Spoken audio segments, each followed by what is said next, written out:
In the year 3069, 6 colossal ancient king steles fell from the sky, threatening the entire planet. Creatures called demons surged out from the ancient king steles, slaughtering humanity in a frenzy. Before this young man had single-handedly defeated all the 7 key demons. Aki never expected that Bai-Ki still existed inside the ancient king stele. This kind of demon was 10,000 times stronger than 7 Ki. In a state of total exhaustion, in the end, Aki could only accept the outcome of being destroyed by the Bai-Ki demon right before his eyes. In the deepest darkness, a flash of light suddenly appeared. Aki jolted awake to the sound of a familiar military command. He looked around the unfamiliar place in panic. Could this be Rain? A second ago, he had still been standing before death. He had appeared in this place, yet the feeling was strangely real. It was nothing like a dream. Sensing that something was wrong, Aki felt all over his body, then clutched his head in shock. This was not his familiar, powerful, and alluring body and face. Who am I? Where is this? A flood of unanswered questions slammed into his mind. First of all, this was the fortress city of Full Venus, protected by solid walls. The speaker was Yao Tang, captain of the third city of Venus. Explaining the meaning of the warrior assessment. Warriors represented protection and hope. Yao Tang continued recounting the origin of warriors and the dawn battle from 60 years ago. Aki realized in terror that after dying, he had crossed into the future. On top of that, the history he knew seemed to be distorted. The highest demon was not 7 Ki, but Bai Ki. Though he was still unsure, he could see that humanity still did not fully understand the demon's true power. The more Aki thought, the more frightened he became. Meanwhile, Yao Tang's inspirational speech continued. Without warriors, we would not have today. Without warriors, life and the future would not exist. They were symbols of hope and protection. The warrior candidates shouted their determination, clearly showing the meaning of their role. At that moment, Yao Tang heard muttering behind him. No, that is not right. Aki demon, those words drew Yao Tang's attention. He walked straight toward Aki, killing intent clear on his face. It seems you still do not understand what warriors represent. He was about to say his name was Aki, but doubted anyone would believe he had crossed from 60 years ago into this body. Yao Tang looked at the nameplate and burst out laughing. Unbelievable, what an insult to that great name. You share a name with the greatest warrior, Aki. You do not even understand the most basic quality of a warrior, yet you still dare insult that great name. What reason is there? Unable to hold back his anger, Yao Tang swung his hand and struck Aki hard. Before he could react, he was sent flying backward. With his frail body, Aki could not react to the powerful blow. Fortunately, someone caught him, so he did not suffer any serious problem. But he had already drawn Yao Tang's attention for the upcoming warrior assessment. After dealing with the troublemaker, Yao Tang ordered all warrior candidates to proceed to the assessment area. Next came the physical fitness assessment. All the warriors moved toward the fitness test. Only Shino noticed Aki lying on the ground. Are you alright? Your name is really domineering, Aki. I am Shino. I hope you will teach me well. Girl named Sidu Liu mocked him. You actually dared to call yourself Aki. Foolish, do you think having the same name means having the same power? Insulted because of his own name, Aki was extremely bitter. What does my name have to do with her? Shino said, you do not know her. She is the most valued warrior candidate of this batch. Sidu Liu was a dignified young lady, the eldest daughter of the Sidu family, famous for martial arts on Venus. At the mention of them, Aki felt they sounded familiar, but he could not remember clearly. Shino helped Aki up so they could reach the assessment field in time. At that moment, a camera flash lit up. The friendship between men truly is captivating. You two just continue, do not mind me. Aki seriously asked this girl, who are you? Your face looks cool, but the nosebleed makes you look strange. Shino only cared about the photo she had just taken. The girl's eyes shone brightly. I am Tomohella. I was drawn in by the light from you too. What wonderful material, there is nothing more to say. Entering the fitness field, Aki arrogantly advanced forward. Even with this body, I am still the strongest warrior. Dare to debate who is the warrior. Watch me use overwhelming results to challenge you. The first round, testing physical fitness and endurance running. From the start, Aki shot forward, leaving everyone far behind. He planned to take first place and break the record, but in reality he finished last, simultaneously breaking the record for the worst endurance run in history. He lay face down on the ground, panting under the mocking eyes of the other warriors. Not only in endurance, in all other physical tests, Aki failed and nearly hurt himself. In the end, he ranked last in the fitness test and was immediately eliminated. Unable to believe that once the strongest, he was now this weak, Aki lay on the ground in despair. Only Shino came to comfort him. Tomo took the opportunity to record the moment. The judge informed Yao Tang that Aki did not need a second round. His results were too poor. Though previously dissatisfied, Yao Tang still allowed him to participate in round 2, perhaps for the last time. Immediately after, he ordered the start of the second assessment round, testing synchronization with the support device. Hearing the announcement, Aki smiled confidently. This was the chance to test synchronization with the device. 60 years ago, I once achieved an average synchronization rate above 96%. This body cannot match that. But willpower determines the synchronization rate. Consider me a joke. See the synchronization rate of the strongest warrior. Aki's eyes blazed. Aki continued straight to the next point. Wearing the device, he was astonished by the technology now, far more convenient than 60 years ago. Results for Sidu Liu were announced. 39%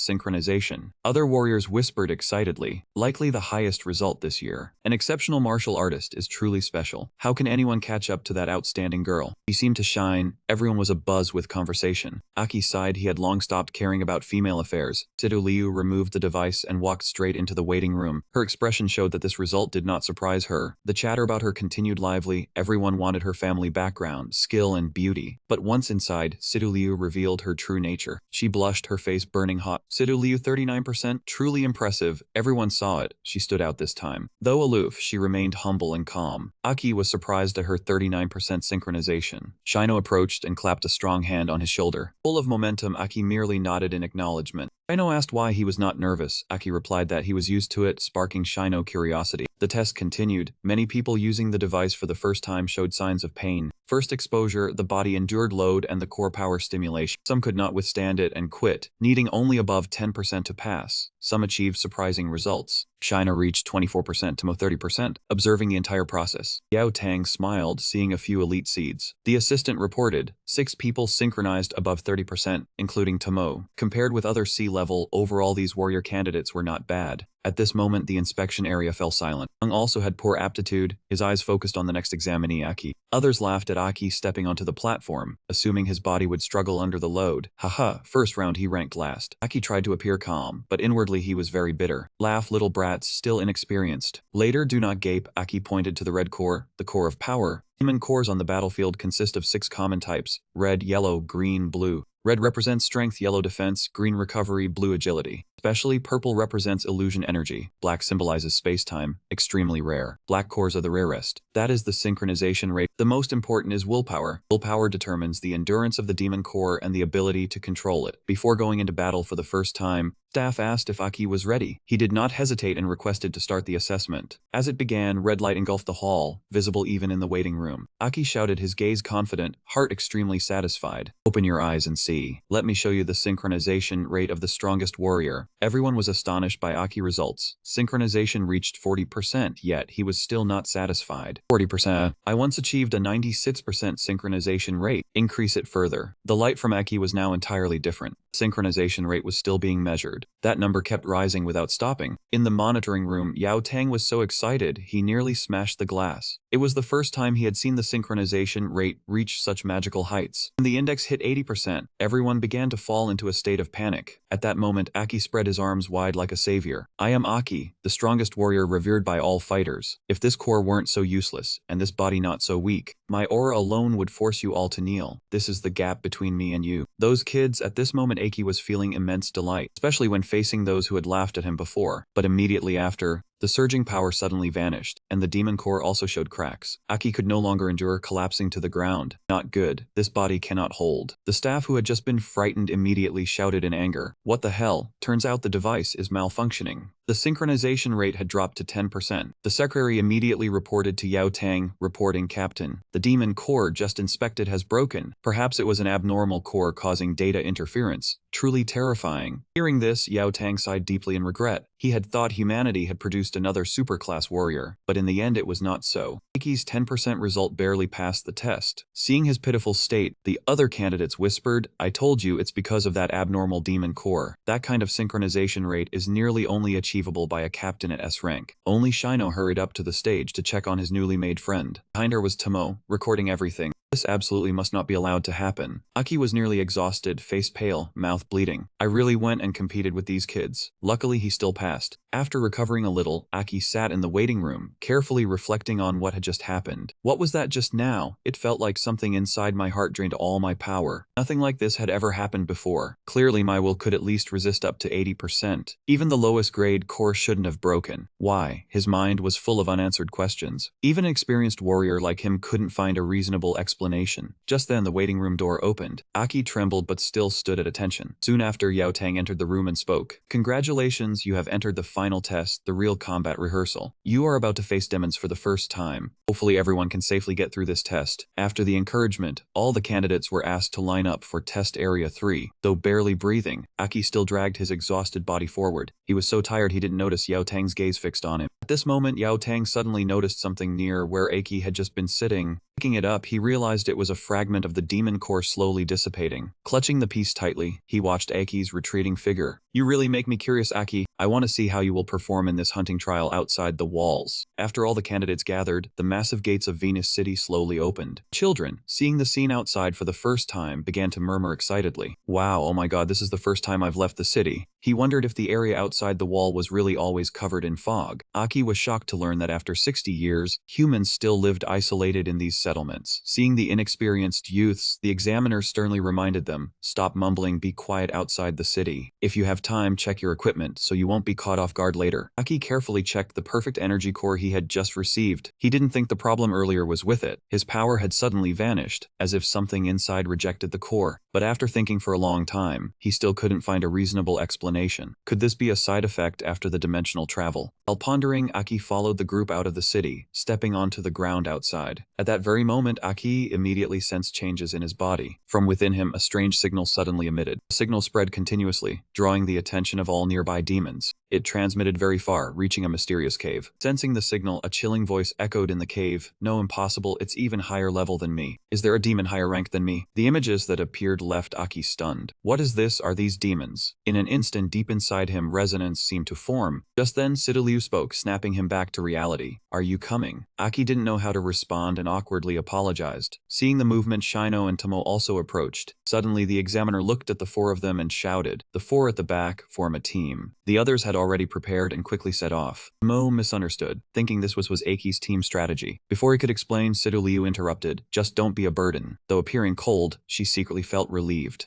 She had been worried no one would form a team with her earlier. Shino stepped forward and patted Aki's shoulder. "Let's go, Aki, we have to do our best too." Tomo used her camera to record the team's first moment, unaware of the silent incident approaching. This trial depended on an object called the dispersal stone. The black stone, made from sturdy rock, contained a special material that could dissipate the fog. Once everyone gathered, the examiner began to announce the rules. Round 3 would be a 4-person team test. The content, as you probably know, was hunting fog beasts outside the wall. Now, each team would be given a compass, along with a small fog-dispersing device. The task was simple. Proceed into the fog to the designated point, plant the dispersal device, then hunt the surrounding demons. Each person's results would be based on individual skill and team coordination to determine success. Good luck to all teams. Hunting in the fog outside the wall had been the ultimate fear that newcomers had to face in this mist-shrouded world. What a warrior must face is not only combat, but also unknown dangers hidden within the fog. To become a warrior, in addition to strength and talent, a steady mind is required. When facing the unknown, they must rely on team coordination to overcome their fears. Seize the vantage point, then move on to eliminate the demons that suddenly appeared on the battlefield. After the first bout of killing to claim the warrior title, each squad proceeded to the outer ring, beginning their missions. At the same time, Team 2 Captain Datazago stood on the city wall, observing the scene below. This batch of rookies truly had no shortage of talented individuals, but the one who caught my attention the most was Sidu Liu. "How about you, Team 2 Captain?" Joel was still intently observing every development below. Yes, coming from a martial family with proper nurturing, who knows, he might become an outstanding warrior. Yao Tang crossed his arms and said there was one other rookie in the group who was worth noting. His gaze turned to Aki below. I deliberately checked his core thoroughly. Results confirmed there was no problem. So what exactly happened to him back then? While Yao Tang was lost in thought, Datazago tapped his head. He froze, then was teased about what he was thinking. Yao Tang blushed and shouted not to call him that. It was clear the 3 captains were very close. Joking aside, Olga suddenly became serious and asked if the demons' ranks had been confirmed. Only harmless demons were allowed in the testing area. Yao Tang confirmed once again that everything had been checked carefully, ensuring no mistakes. Joel smiled confidently. If anything unexpected occurs, we will handle it all to protect these future warriors. After several teams passed the test, it was finally Aki's team's turn. His team immediately drew attention, having both the top and the weakest from the previous 2 rounds. All 4 believed they would pass quickly. Then Sidu Liu suddenly snatched the device from Aki's hand and dashed forward. As I observed, Sidu Liu was just like always, her mind full of childish thoughts, only wanting to chase the bright light ahead. Aki was slightly annoyed, but in the end could only quickly follow her. As soon as they entered the mist, Sidu Liu sprang high and spun midair. She executed a graceful flip, aimed precisely at the target, and planted the device in the required position. Her performance immediately earned praise from Datazago. Clearly the core was recovering, yet her body movement was just agile as a quick-acting core. truly the skill of a martial family prodigy. Sensing a presence, 3 dark red demons immediately charged crazily at Situ Liu. Almost instantly, Aki signaled Shino to move forward. For some reason, Shino unconsciously obeyed Aki's command. He leapt in front of Situ Liu, raising his shield to block the demons. This time it was Yao Tang's turn to praise. Not bad, he applied it quite skillfully. Once the core's power was activated, the demons were instantly thrown into the air. Just then, Aki continued signaling the entire team. The other 3 charged forward simultaneously. Each took responsibility for handling one demon. The first round began. Tomo had a core of the agile type. She immediately wielded her dagger to deliver a series of rapid strikes. After attacking the demon, she suddenly kicked it to the ground, creating the perfect opportunity for her teammates. Shino immediately followed up with a strong punch, sending the demon flying far away.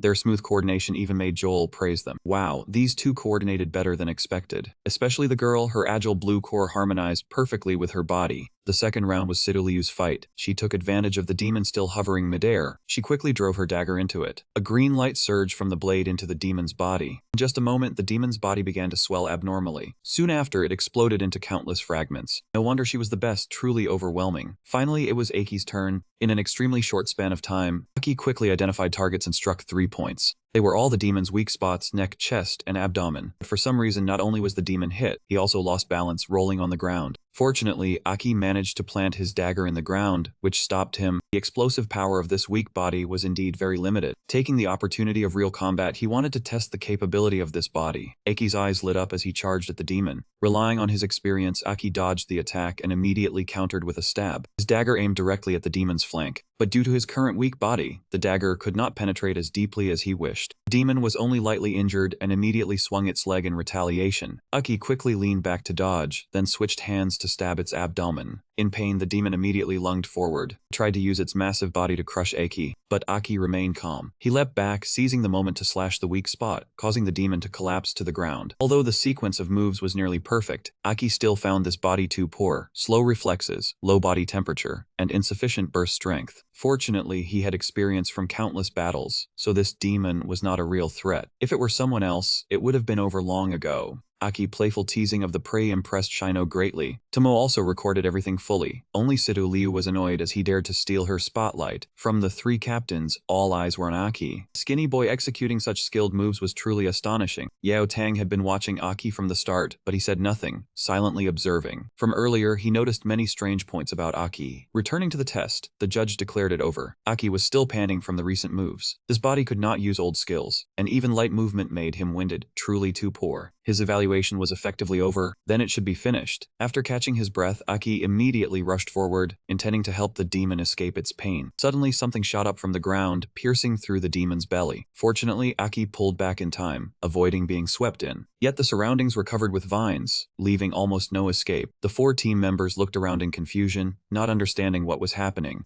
Just then, a demon tore through the belly and emerged from the body of the previous demon. It had just let out a roar. A terrifying killing intent spread everywhere. Yao Tang sensed it and frowned, shouting, "First cycle demon." Everyone immediately returned to the city. Upon hearing that, the warrior candidates lost all will, panicking and fleeing. Shortly after, Olga and Joel jumped from the city wall, charging straight at the first cycle demon. On the way, Olga did not forget to reassure the warriors taking the test. "Do not panic, head to the safe area around Captain Yao Tang. He will protect you." Inside the vine walls, the first cycle demon suddenly spoke. "Humanity, this scent. Who carries the scent of demons?" Aki's eyes widened, his mind extremely confused. Humans with a demon scent, what exactly is it saying? As it spoke, the first cycle demon advanced toward Aki team. Its aura made the group tremble with fear. Even Situ Liu, previously highly rated, did not dare move. Is this the first cycle demon? It was entirely different from the 0 cycle ones earlier. This rate, they could be crushed in an instant, yet no one could move. With his weak body, even a seasoned warrior like Aki felt suffocated. He understood the pressure others spoke of when facing a first cycle demon. Meanwhile, the first cycle demon seemed to be searching for something. It had not attacked yet, as it was seeking the human carrying a demon scent. Unable to distinguish anyone, it decided to take all 4. 4 beams shot from its hands straight into Aki team's heads, knocking them out instantly. Just then, a crack suddenly appeared in the vine wall. Olga and Joel managed to run forward, forcing their way through with power. "Dare you touch them and see." At Joel's threat, the first cycle demon only gave a contemptuous smile. "Hello there, come with me." Countless vines immediately surged up from the ground. They dragged the demon and Aki group down underground. Standing at the edge of the pit, Olga and Joel froze in place, not knowing what to do next. Suddenly, the ground warped, stretching straight in one direction. It seemed to be the direction the demon was moving underground. Seeing this, Joel shouted for them to chase after it. But after the two had only run a short distance, Siduliu Trail suddenly vanished. The trail ends here. Yao Tang had confirmed it for several days, so why did a first cycle demon still appear? He had never once been careless about this. Damn it, something like this had never happened before. Yao Tang had stabilized the situation in the city and rushed over. As soon as he arrived, he immediately asked loudly, Olga, Joel, what happened to those kids? Why stop here, hurry and keep chasing them? Joel hurriedly calmed him. Calm down, Yao Tang, the trail ends here. Olga also voiced her guess. That first cycle demon seems to have burrowed even deeper. Ahead is an unexplored area. Continuing now would not be wise. Yao Tang placed his hand on the ground. Terrifying memories of his childhood came flooding back into his mind. He could not restrain his anger, punching the ground hard and blaming himself. This is all my fault, because I did not check carefully enough, knowing it would not be good to leave him like this. Joel immediately proposed the necessary plan. We should go back first. The city must be in chaos right now, and it is not good for all three of us to be absent. After that, send a scout team to inspect the area around the city and confirm whether there are any more first cycle demons. Olga also stepped forward to comfort him. Yao Tang, no one wanted what happened to those 4 kids, but we have to stay calm. Before she could finish, Yao Tang brushed her hand aside and stood up. You two go back first, I will stay and investigate further. Do not worry. Joel was about to stop him, but Dada Zago spoke first. Then you must return before dusk. All right. Yao Tang nodded with a heavy expression, then walked straight toward the mist to continue searching. Watching his departing back, Olga could only feel helpless, her heart heavy. You also know we cannot persuade him. Joel scratched his head and sighed, I know. Back then, his younger brother was taken by demons, so he has always blamed himself. At the mention of it, Olga sadly said that if the boy were still alive, he would be around the same age as those kids. It was those children who made him remember his younger brother. So Yao Tang saw his own shadow in Aki, which was why he paid such special attention to he. Fate was truly cruel. On Aki's side, he vaguely opened his eyes and looked around. Where was this? Underground, everyone seemed to still be alive. Just then, the first cycle demon voice rang out behind him. You actually managed to wake up, and you woke up this quickly too. As expected, you are no ordinary one. Truly no ordinary one. I am getting more and more curious. This is the most dangerous demon of this period. It advanced, then suddenly seized Aki tightly. Aki clutched his neck, wondering why a demon had a human aura, and why that human aura was stronger than his own. Aki asked in confusion, what are you talking about? This was only a delaying tactic to make the demon lower its guard. He used the core energy in his chest to burst out with power and break free from the restraints. The demon was also pushed back by this force, and Aki picked up the bone beneath his feet and counterattacked. However, at this speed, the demon easily dodged the blow, paid it no mind, and immediately struck back. Aki knew he was weak, so he chose to dodge instead of blocking. He sprang backward, regretting that in his previous life, he would have been able to strike it before it could react. He had to save the other 3. Demon belonged to the red core type, agile and highly mobile. Its joints made its attacks fast, but they lacked protection. Aki used his experience to analyze its weakness. Facing Aki's attack, the demon did not move, only thrusting straight out with one hand. Aki could not react in time and could only block it with his shoulder. This was also part of the plan. The instant the demon's hand pierced his shoulder, Aki grabbed it to attack the weak joint. Suppressing the pain, Aki used the bone to stab repeatedly into the joints on the demon's arm. He yanked hard and severed one of the demon's arms. Do not look down on me, bastard. You are only a demon. I have killed countless like you before. Aki had just struck, yet he already grew smug. He was immediately kicked flying. The demon had lost an arm, but its strategy remained unchanged. Aki could not react in time. The demon began reconnecting its arm. Ah, you already know my weakness.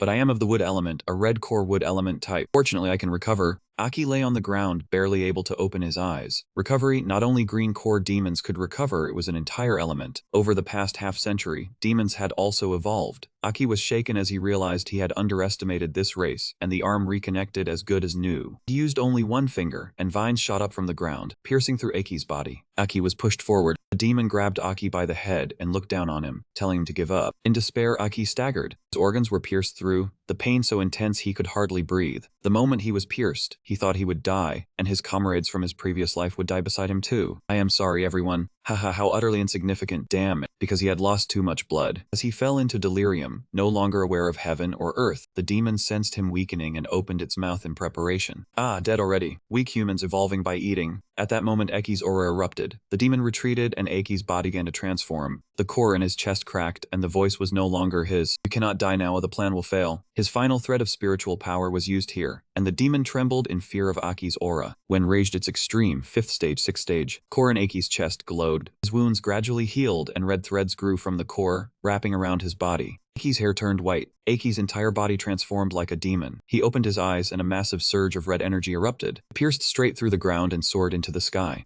Energy spread throughout the entire space. It turned all the Stage 0 demons into dust, then the energy withdrew. The energy converged on Aki. Wings grew from him as he flew before the demon, declaring that he was the only Baiki, the strongest red core and their king. Hearing these words, the demon trembled so badly it could barely stand, stammering, "Baiki, our king." The demon Baiki spread his arms, knelt down and called his name. The first stage demon knelt down, its voice trembling. Qi Wang. Elsewhere, Yao Tang was still rushing about frantically. He searched through the maze, eliminating any demon he encountered on sight as he patrolled around. Only 2 Stage 0 demons remained in the area. "The kids are not here, keep searching." He had to find them before sunset. He looked up at the sky, worried about the kids. At that moment, a red pillar of light rose from behind him, and the excess energy fluctuations made Yao Tang uncomfortable. After regaining his composure, he quickly pinpointed the source of the energy. It was that terrifying surge of power. The scene shifted to Qi Wang. Its foot structure began to change, gradually adapting to move across the ground. It approached the first demon and spoke. I didn't expect it would still be so dark outside. Answer my question. Since I disappeared, have the 5 kings remained the same?" The first demon dared not lift its head. It stammered that it was still the same 5 kings. Hearing this, Qi Wang immediately became agitated. The 5 kings period had not changed at all. Seems they have lived together in peace. He. Could it be that they had forgotten what they did to me 60 years ago? With a single gesture, Qi Wang's aura terrified the first demon. Regaining his calm, he looked at his arm and muttered that the vessel named the strongest warrior was disappointingly weak. To manifest again later, it would probably require him to be fully awakened. Truly a test of my patience, having to wait for the strongest warrior to experience the demon's memories step by step. Hearing this, the first demon wondered about the demon's memories. Qi Wang explained that the spikes were protrusions on the demon's body, and the more there were, the higher the rank. The demons needed the memories of the spikes to grow and evolve. This was their unique ability, and why they always surpassed other races. Aki now was like you. The difference was you had to devour demons of the same rank to evolve. He, however, had to seize higher-level demons than those currently possessed, sensing the spike memories to evolve. This could be considered a gift from me to him. Hearing this, the first demon seemed to go mad, raising his head and shouting loudly, "King, I humbly support you." It wanted to exert all its power to help Qi Wang awaken, but before finishing, it was obliterated by his gesture. "You lack the qualifications, your value is only this much." That was to become the memory helping this human warrior awaken the first demon. "I had prepared the first step for you. On the path to ascend, do not disappoint me. I need you to awaken step by step up to the 8th spike. Then I will awaken from my slumber and return." Aki's body then slowly returned to but the light before his chest glowed redder and redder. It seemed like something resembling a genetic code silently infiltrated his body, the demon power gradually devouring all of Aki. At this moment, he seemed to relive the final moments of his previous life. Aki lay amid the bloodstains. The strongest human warrior gasped, looking at his teammates, saying he wasn't ready to die, because she was still waiting for him to return. "Will not die, absolutely not. I will get everyone out safely." Suddenly, his teammate's body grasped his hand. That face became terrifying. "But we were all dead, why are you still alive?" Aki jolted awake in the hospital bed, drenched in cold sweat. He realized everything had been a dream. He held his head, forcing a pained smile. Just then, 3 teammates drew the curtains and came to visit him. Aki had no time to react when Tomo approached closely. "Why has your hair changed color?"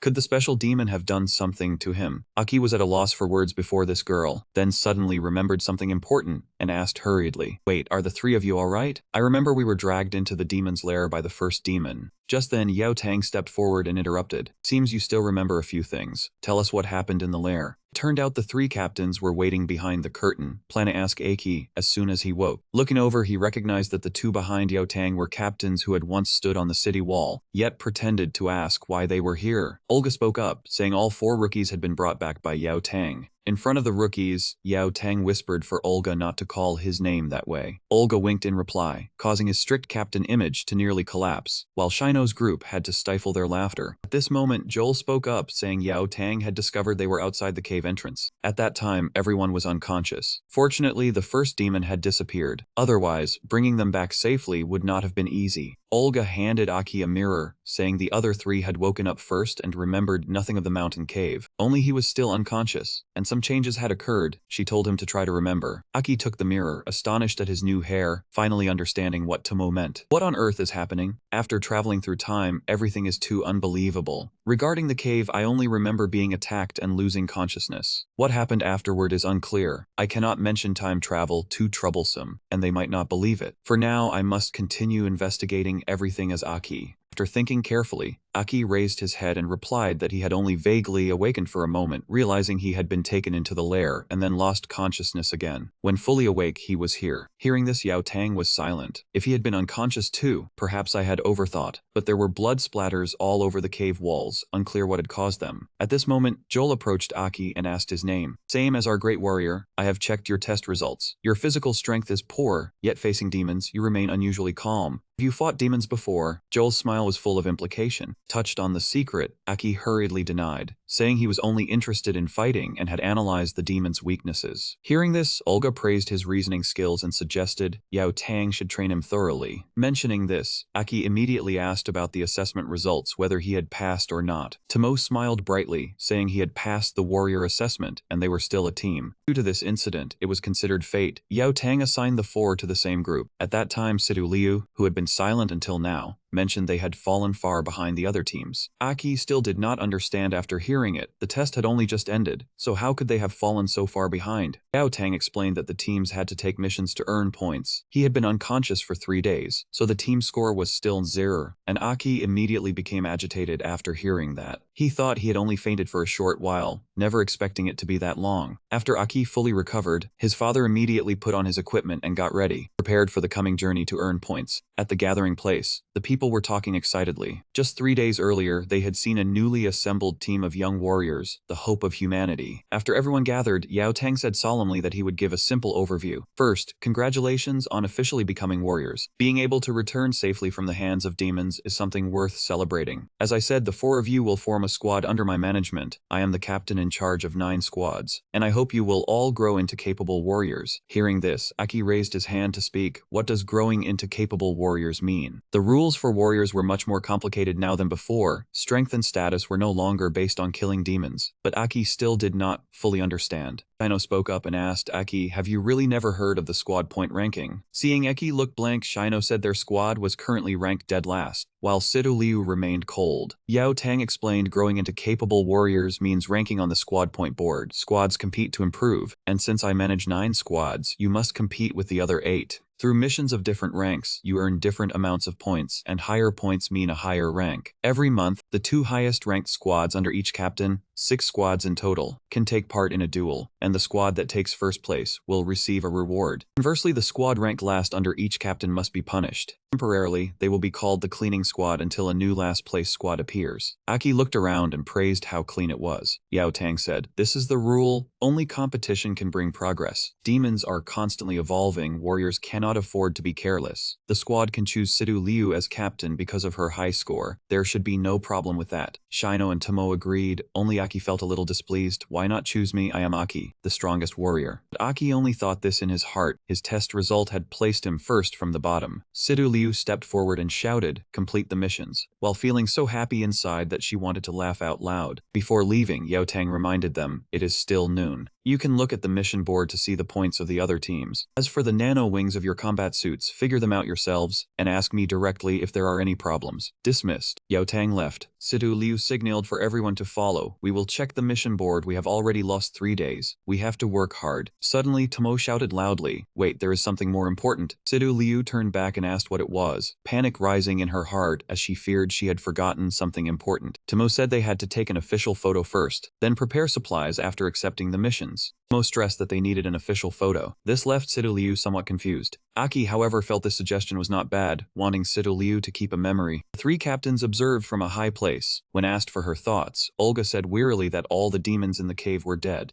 There were still unclear demon bloodstains inside the cave. Joel smoked and guessed that it had been done by those 4 brats. Yao Tang fell into thought, suspecting there was something strange about Aki. His nose was very sensitive, and he had smelled a familiar, unpleasant scent on that boy. The atmosphere grew tense. Dadazago suddenly hugged Yao Tang and said it was good that the kids had returned to Ping'an. Their squad had decent strength, so he should train them well and not lose. Yao Tang blushed. Joel remained calm. He believed they needed to keep observing, and if anything abnormal appeared, they would deal with it. Elsewhere, Aki stared intently at the mission board in the town center, saw 3 A-rank missions worth 10 points each, and shouted with joy. Shino and Tomo explained, Aki, A-rank missions are the highest rank we can access. These 3 missions are the hardest among A-rank missions, compared with B-rank missions worth 6 points and C-rank missions worth 3 points. A-rank missions were tempting but carried a high risk of casualties. Aki sighed and decided to accept them all. Coincidentally, Sidu Liu stepped forward and tore down all 3 missions at once. Their ideas really did coincide. After accepting the missions, the whole team moved out immediately. In the mist, the 4 of them advanced without hesitation. Aki gently pressed the core on his chest. The nano wings activated successfully. He ran to a large boulder and leaned his back against it to test them. He imagined and manipulated the nano wings into weapons, succeeding on the first try in creating a sharp blade. After 60 years, human technology had advanced greatly. The others also successfully created weapons, and after preparations were complete, the target was 2 zero-stage demons. At Situ Liu's command, the whole team split up according to the plan. Sidu Liu was in command. 3 A-rank missions were waiting to be completed, so they would win quickly and decisively. Shino blocked their vision, while Aki and Tomo simultaneously neutralized the opponent's abilities. Shino followed up with another stunning attack. Finally, she ended the battle herself. Everything unfolded exactly according to Sidu Liu's plan, and she turned her back to the explosion, striking a cool and proud pose. After eliminating the 2 zero-stage demons, the main part was removing the mist. Actual combat was far harder than during the test. Fortunately, one demon had a crimson core, completing the A-rank mission, 10 points in hand, and the mission self-destructed. Aki was amazed by the advanced technology. Tomo explained to Aki, who was lacking in common knowledge, science and technology were concentrated on Akmama. The chip linked to the point ranking board, and once the mission was complete, the points were calculated automatically. We just completed the mission to eliminate the mist area. Now let us look at the other missions. She took the mission sheet from Aki's hand. The 2 remaining missions were to capture 3 zero-stage demons alive and obtain Taman cores. Tomo collapsed to the ground, saying it looked difficult at a glance. Only 3 cores had dropped that afternoon. They still needed 7 more and had to capture demons alive, making the missions extremely hard. Shino comforted her. This period will be intense, and the other squads are also earning points. Sidu Liu said, complete the 2 remaining A-rank missions, then accept more A-rank missions and charge to the top. These words ignited the fire in Shino's heart, and Tomo also recorded the captain's cool moment. Seeing Aki silent, Shino asked for his thoughts. Aki smiled and said everyone was right. Other teams were probably trying to score points too. If they didn't act fast, it would be hard to catch up, since standing by achieved nothing. At that moment, an indescribable feeling surged in Aki's heart. He thought a heart over 50 years old, having lived 2 lifetimes, had long grown numb. Unexpectedly, being with them made him feel remarkably youthful. The resilience and determination of youth truly exuded vitality. Afterwards, the whole team decided to continue the mission before sunset. After some effort, they finally captured all 3 volatile demons alive. Fortunately, the tranquilizer rounds used to capture the volatile demons had just run out. The amount of ammo allocated to each squad was already very limited. Seeing Aki staring at the gun in his hand, Sidu Liu sighed helplessly. She explained it was a tranquilizer gun for demons, also made from nano components. Like a dagger, it was a starter weapon integrated into the nano wing, but more complex to craft and operate. Afterwards, Aki looked at the demons lying on the ground and pondered. Could they now use tranquilizers to capture demons? Previously, they could only knock out demons with strength to capture them. Researchers often complained because some were severely injured. Once the cleanup was done, Shino finally exhaled. Running out of ammo yet still capturing demons successfully was lucky enough. To capture these 3, they had to deal with dozens of smaller demons, so the recent fight was far from easy. At this point, Tomo stretched warily. Warriors must return to the city before sunset. It was the rule. Returning late would incur punishment. Let's head home for dinner. Speaking of home, Aki suddenly realized he knew nothing about his current identity, nor whether he had a home in this world. Sidu Liu retrieved the device, preparing to locate the lab for reclaiming the 3 demons, marking the mission complete. At that moment, Aki suddenly asked if they sensed a murderous aura. Before he could finish, a bullet zipped past the 4 of them, instantly eliminating the 3 demons in an instant. This mission, I won't let you complete. You are the rookie squad that accepted all the A-rank missions on the board, right? That was the mission we wanted to take. Who allowed you to claim it ahead of us? From somewhere, 4 strangers suddenly appeared. Just by looking, it was clear they had no good intentions. Aki frowned and asked who they were. The red-haired one, seemingly the captain, replied they were members of Yao Tang's squad during the previous evaluation. The squad was called Black Fang. Simply put, we are your seniors, one of the 9 squads. You are from a new squad and yet don't greet your seniors, truly lacking manners. Moreover, without the former members' approval, you claimed all the A-rank missions yourselves, showing too much disregard for us. At this moment, Sidu Liu's gaze lingered on the fallen volatile demons. These were the results her team risked their lives to capture, so he couldn't let it slide. The red-haired one still boasted arrogantly alone. Where is your captain? Don't you know to lead your members to greet your seniors? As soon as he finished speaking, Sidu Liu lunged to attack. The red-haired one, not useless, stepped back in time to dodge, then angrily scolded her for daring to strike a senior. Sidu Liu, enraged, prepared to strike again. Are you even worthy of being a senior? Shino and Tomo, sensing danger, stopped her, advising caution, suggesting they talk first. Tomo looked straight at the red-haired one and reasoned. How can you be so unreasonable? No matter what, you shouldn't kill demons we worked hard to capture. The red-haired one ignored her reasoning, glaring and threatening. Competition here is like this. You are too knave. That statement completely enraged Sidu Liu, as their mission was sabotaged. You spent so much effort, you bastards. What about my captain's face? Enough talk, I'll take my chances with you. Seeing Sidu Liu nearly losing control, Shino quickly turned to plead with Aki. Aki, the sun is about to set, quickly tell them. But before Shino finished, Aki charged like off the reins. The red-haired one had no time to react before taking a kick that drew blood.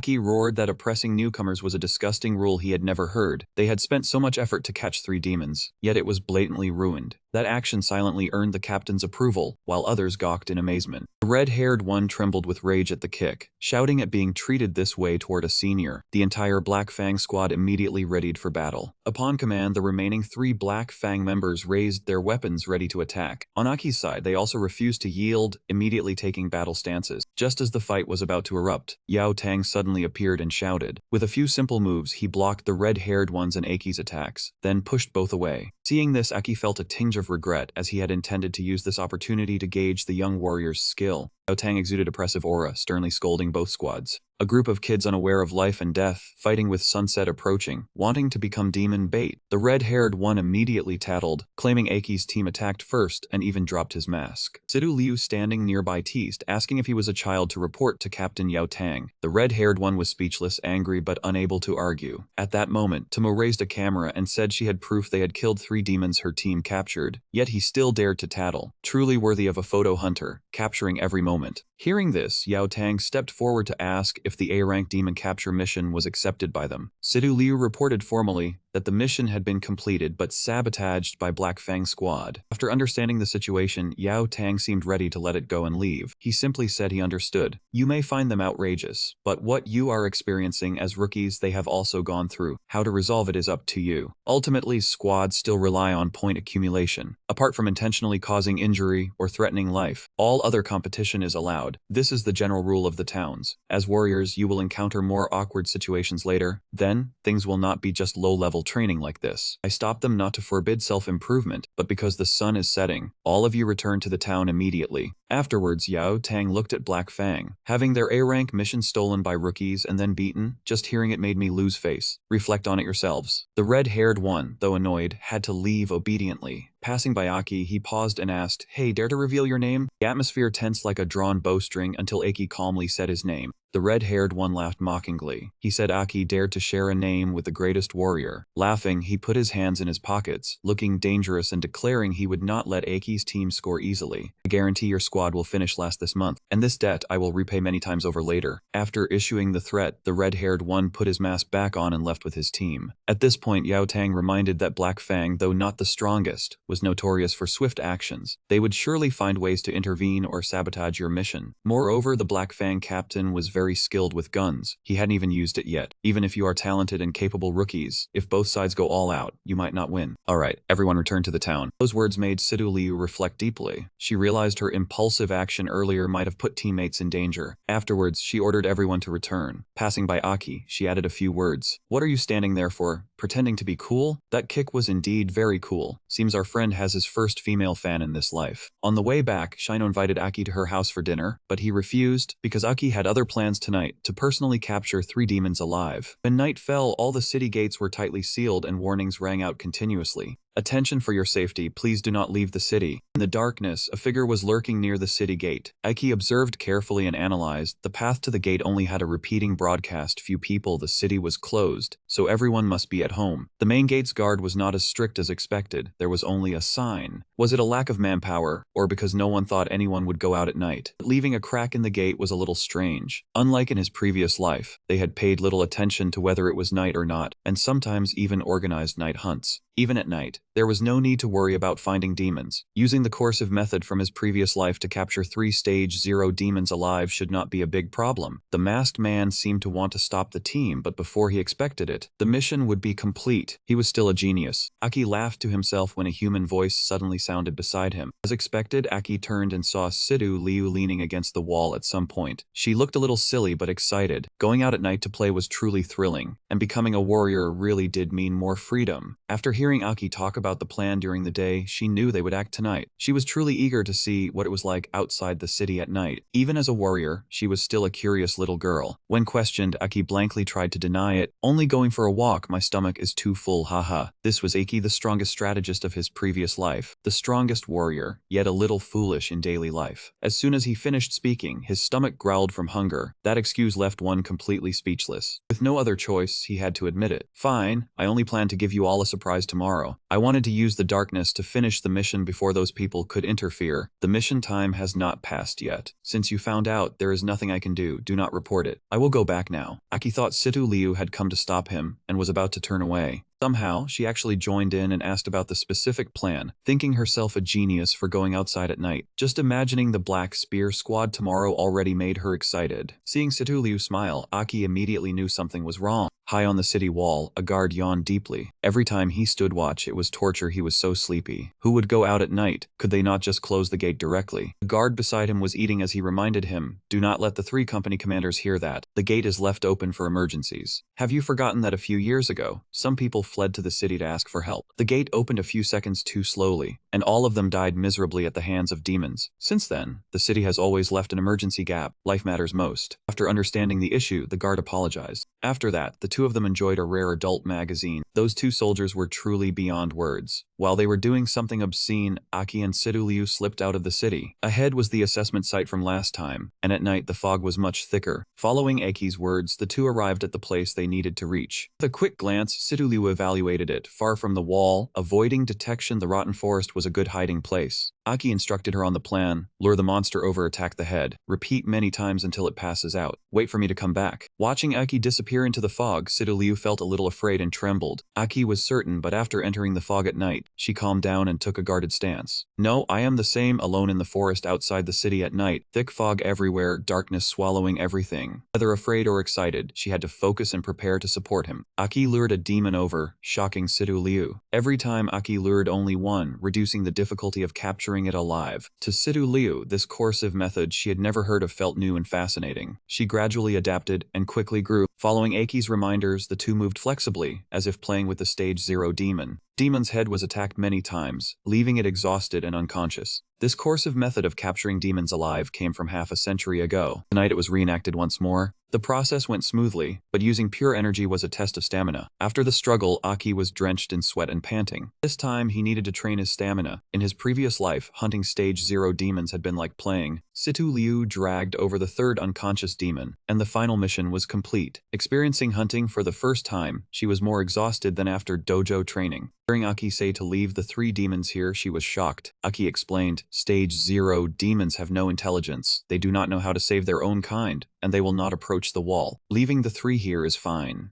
The method of attacking their heads would keep them from waking for a while. Tomorrow morning, they would come out early and submit the mission directly. After thinking for a while, Sidu Liu wondered how a new recruit knew all this. Aki had said too much and panicked, not knowing how to explain it away. At this moment, an angry voice rang out, found them. Found those humans, hey. Sure enough, they have the same scent. The appearance of 2 first-stage demons made Aki freeze in place. This was bad. Why had 2 appeared? In his current state, he was no match for them. Damn it. By the city wall, alarms rang out loudly. The 3 company commanders gathered immediately. The first-stage demons reacted, and the searchlights were turned on. The 2 soldiers put away their materials and carried out the order. Olga did not understand why first-stage demons had appeared and guessed whether they were from the assessment. Yao Tang said the previous one had already died in the cave. This time it was another one. With the lights shining, the positions of the 2 first-stage demons were discovered. It was truly strange for the 2 to appear so suddenly, but there was no time to think about that now, and Joel gave orders to his subordinates. Do not panic, close the city gate. They cannot harm us. Defensive cannons prepare to charge, ready to fire. Yao Tang shouted loudly, the team must not close the city gate. There seem to be people below. Shine more lights on the demon's position. Yao Tang gritted his teeth. Why are those 2 bastards there? Olga did not understand why 2 new recruits were outside the city at night. Yao Tang said helplessly, 3 Stage 0 demons were tied up, I understand now. The 2 of them tried to complete the mission of capturing 3 demons alive late at night, only to be interrupted. Joel gritted his teeth in anger, having some ability and then acting recklessly, a common trait among new recruits. No longer standing still, Yao Tang charged with all his strength toward the 2 first-stage demons. Olga hurriedly followed. Joel stayed behind to command the defense of the city wall. The 2 first-stage demons sensed someone approaching. Aki told Sidu Liu to hide behind him and stall for time while waiting for reinforcements. He needed to think carefully about why this situation had happened. Their targets seemed to be him, just like the previous first-stage demon, because he had been reborn. Or had something happened in that cave before. The situation was tense and Sidu Liu stepped forward. No, we fight together. She did not want Aki to face 2 first-stage demons alone. And if they were forced to fight, she would not stand behind him like a coward. But in the eyes of the 2 demons, that action was nothing more than a joke. They leaped down to the ground together, preparing to launch an attack. Yet only the blue demon landed, while the gray one suddenly vanished. In the blink of an eye, the gray demon appeared behind the 2 of them, swinging its sharp claws straight at Sidu Liu, intended to deal with the weaker one first. Fortunately, Aki reacted in time, shoving Sidu Liu aside with his shoulder and saving her by a hair. The gray demon blow was terrifyingly powerful. One strike alone split the ground open. Immediately after, Sidu Liu kicked out in counterattack, but her strike was instantly blocked by a layer of water. Looking closely, she discovered that her body had already been bound tight by blue threads. This was the blue demon ability, catching her off guard and leaving her unable to move. Seeing this, Aki was about to rush forward and save her, but he immediately became the gray demon target. Distracted now. Being distracted is not good. At the critical moment, Yao Tang appeared in time, punching the demon straight in the face and shouting that it was not allowed to hurt them. Olga arrived and immediately recognized the traits of the 2 demons.